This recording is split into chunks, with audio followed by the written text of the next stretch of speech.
Good luck. Break a leg. कुछ ऐसा जो बहुत आसान हो.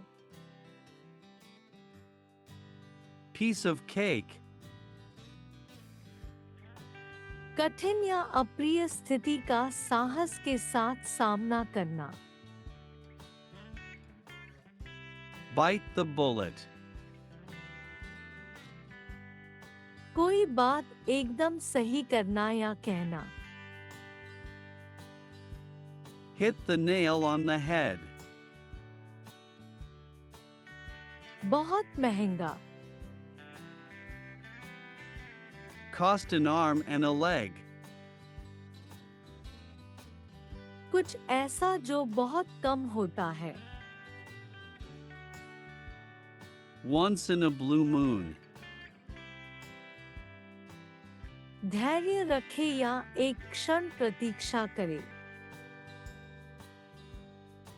Hold your horses. भारी बारिश.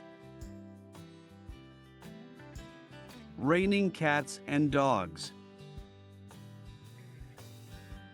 मरना. Kick the bucket. कोई राज खोलना. Spill the beans. कार्रवाई करने या निर्णय लेने की आपकी बारी है.